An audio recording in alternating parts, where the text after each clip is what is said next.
Yeah. What to steal first? Halt, trespasser!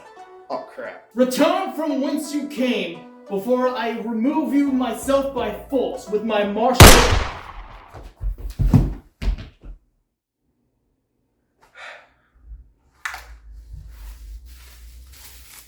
What to steal first?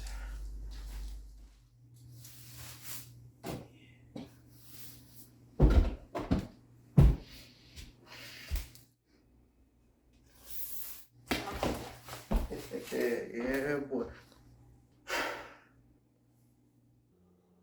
What the f-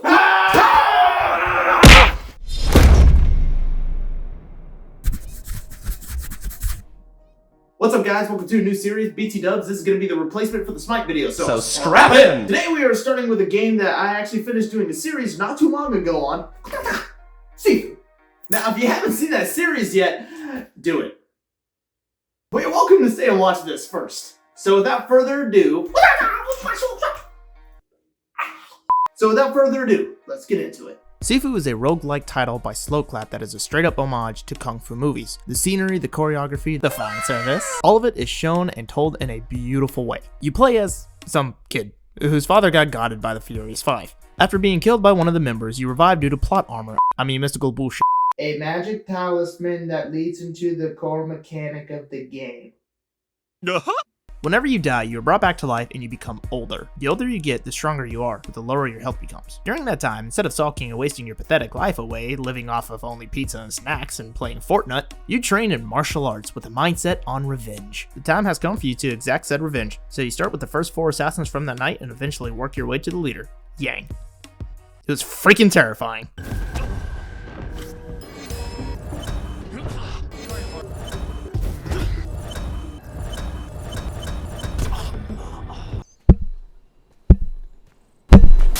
Okay, so you probably already know this, but this game is hard. And I don't just mean the bosses. Everything other than the prologue will test your skills as well as your, sanity. Is it the hardest game ever? No, but its difficulty is nothing to laugh at either. Remember the aging mechanic? That's not a safety net. That's a ticking time bomb. Every time you die, a death counter is added to your age. So if you die once, you'll age only once. But if you die again, the counter goes up to 2, making you age 2 years. The only way to bring down the counter is to defeat either a room full of thugs or a major key enemy such as mini-bosses or the big bads themselves. But your age itself cannot reduce unless you restart the level. The game also ends when you hit age 75, forcing you to restart the current level with whatever age you started at. As for the gameplay itself, It's good. at the beginning of the game, it gives you a quick tutorial and then that's it. Good luck. Fortunately, it's pretty simple. You press one button and you go, "Haw," then another one and you go, "Ha," then 2 buttons at the same time and you go, "Ha," and if you're ever feeling overwhelmed, you just gotta press this button and you go, "Whoosh." All jokes aside, the combat is just beautiful. It's fluent, it's flashy, it still seems realistic. It's fun. And you can really feel every hit connect. Give me your attention, baby. An important mechanic in the game is the stagger bar. You and everyone else has one. It goes up when someone takes a hit or blocks one, and goes down over time or when they dodge. When the bar is broken, they lose their guard and are vulnerable to attacks and could take a lot of damage. This includes you. However, when you break somebody else's guard, you are capable of doing some insanely cool finishers. Magic. You also have a skill tree that you can mess with when you die, or back at the dojo where it's an actual tree. Huh. Once leveling a skill 5 times, you permanently unlock it, allowing you to use it in previous levels. You also have these statues that you can find throughout levels that can give you buffs, but they only stay permanent for that single playthrough. Now, some of the skills you can get are these special moves that require use of a focus bar that replenishes through combat. They're very powerful attacks that can help you when you're backed into a corner, whether that be figuratively or literally. Now, a few things about this game that I just adore. For starters, the enemy variety is fantastic. The game starts you out fighting large groups of these basic grunts, which is overwhelming at first, but then become a breeze later in the game. It goes from ugh to oh thank god, primarily because the other enemy types are living hell. Each one is first introduced as a mini-boss, but then you start to see them scattered across future levels. You got Fat Guy, Kid Girl, Tall Guy, Gerald. Don't hurt Gerald, he's cool. But let's get to what makes this game truly memorable.